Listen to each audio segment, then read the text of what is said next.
Hi Day and Ray, I'm here at 1186 Moraga Road.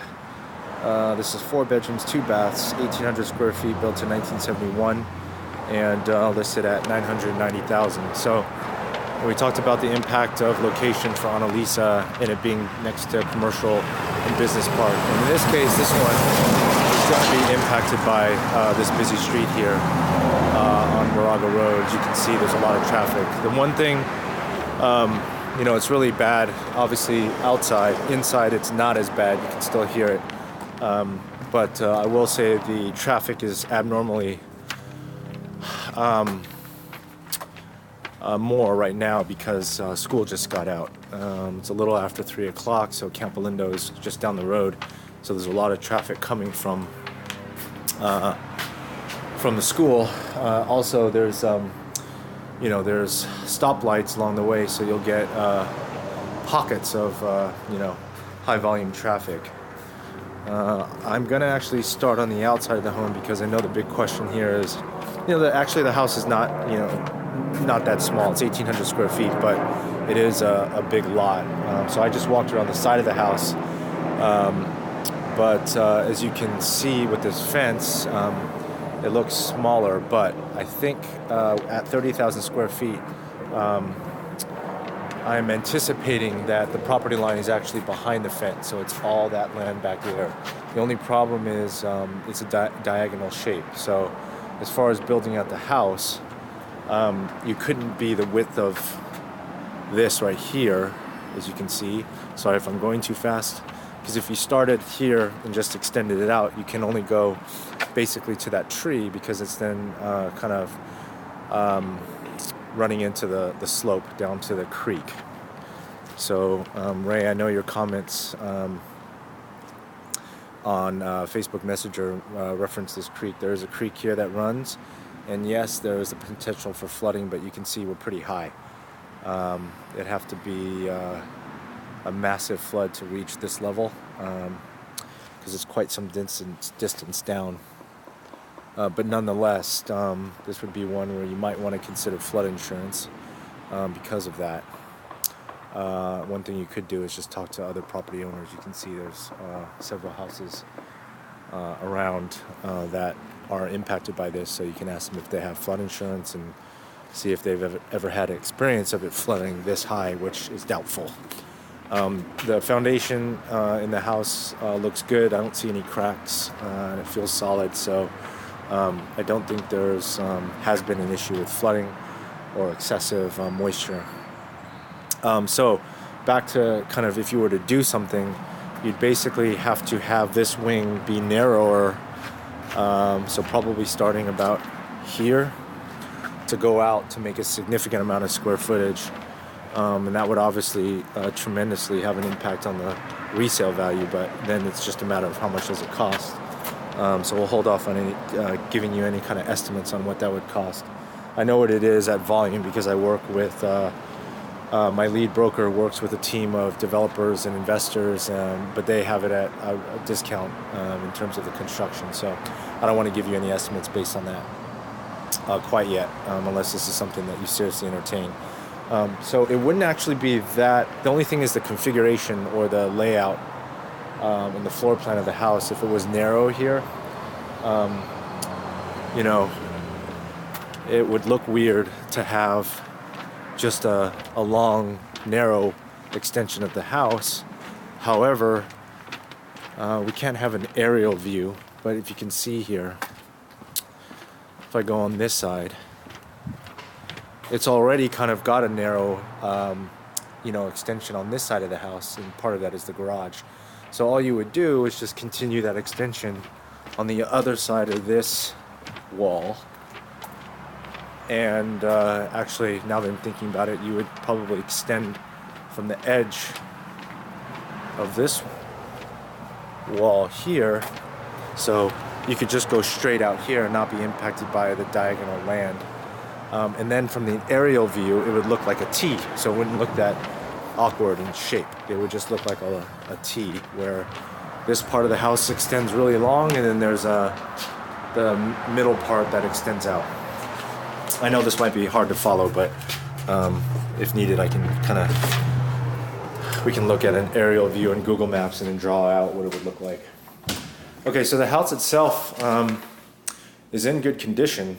You know, it does need updating, which a lot of it is just cosmetic. But it is overall, like, I don't see any cracking. Actually, let's see, I see something right here, which, you know, kind of follows the seam from the ceiling to the wall. So I didn't see anything else, but it looks okay. Not overly concerned, and the floors again feel relatively even and flat. But you know, again, it's well kept. A lot of this, and I'll talk more as we go through the house, but a lot of it is just cosmetic, which is not expensive. The most costly part of it is obviously the addition, potential addition down the road. So these floors are actually laminate, so it's not real wood. And you can definitely, in the video you might not be able to tell, but when you're in here you can. So that's something you want to replace. The fireplace is easy to just paint a different color. I don't know why they kept a red brick color with white, but that can easily be modernized by just painting gray or white.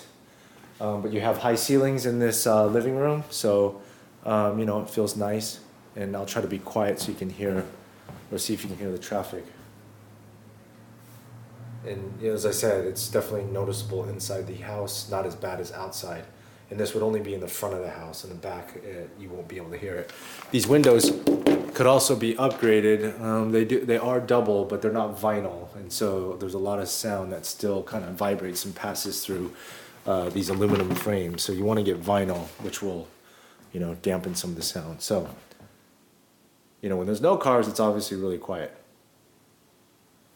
Okay, so this is the living room. Right off the front door to the left is the kitchen. The kitchen's quite small right now, and the house actually feels larger than the square footage, but the kitchen here definitely feels small. What you could do is extend it out further here, so you got all the space. You could probably knock down this wall here that I'm looking at and make this feel really open, and then just have all of your appliances along the wall. So it would be one long kitchen, and you could put an island in the middle. So, you know, that's possible to make this feel much more open in terms of how this dining room flows to the kitchen. And then on the, I'm sorry, this is the family room, and this is the family room here, and this would be the dining room. But if you knock down that wall, extend out this kitchen, countertop here, and then put a big island in the middle, it would feel, you know, much more open. Okay, so this is the family room here. So right now there's, you know, they kind of stage it being pretty empty, but it would be pretty close to the kitchen. And then here you have your dining room.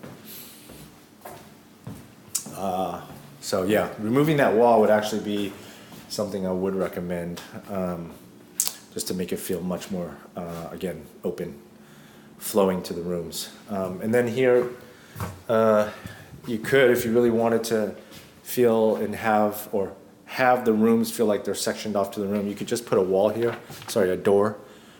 So you can have a door that enters into the bedrooms, just to kind of separate, you know, if you're having company and you know, the kids are over or whatnot, they could, you know, be in the rooms, and you could be entertaining out here and have a little bit more privacy. Okay, so here's room number one. This is pretty small. It does have a view out into this part of the backyard. Nothing much to see here because it's empty. You have some closets. Again, these closets are easy to replace. They're hollow core doors, so you want to upgrade those. Upgrade the floors, and then you'll need to upgrade the bathrooms over time. So there's the furnace. Here's the first full bathroom. Again, a lot of this over time you'd want to update, but it's in good condition.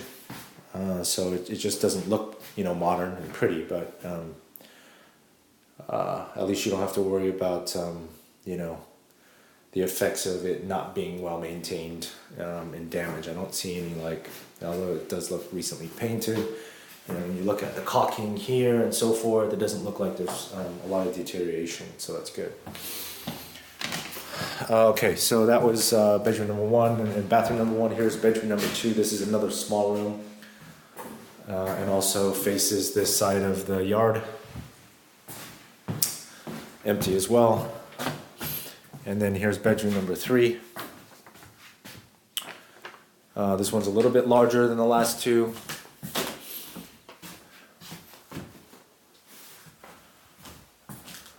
So it's dark and those lamps aren't connected to the light switch. And then here's the master. So this is the largest room. Also has access to this outdoor area on this on the other side of the house. Again, this kind of forms an L shape here. But again, this is probably a good perspective to look at. But you've got the extension over there. This is kind of like the T forming, and then on that side is where the long extension could be if you were to add and build on top of the house. Okay, and then another bathroom that just needs to be upgraded.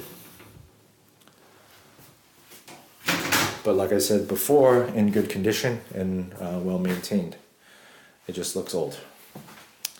Okay, so you know, walking through this a couple times, it actually feels a little bit larger than 1,800 square feet inside the house, and it could, you know, it could use some openness feeling by knocking down that wall. Okay, so just as a recap, I'll finish off outside because that's like the big thing with this is it's a good plot of land. You know, there probably won't be that much competition just based on the location and being on the street, because it is quite busy at certain times of the day. You know, there's things to mitigate that inside the house with just better windows, some soundproofing techniques. And then here you kind of have this little court area with your neighbors. So if you became friendly with your neighbors, that could be pretty nice because there kind of feels like a little small community just with the 3 neighbors. And then here's another view. So yeah, the street and then also the creek, which, you know, from my perspective, doesn't look like it's, you know, in a severe kind of situation and, for a flood just based on how high you are from the creek itself. Okay, thanks Dede, thanks Ray, bye.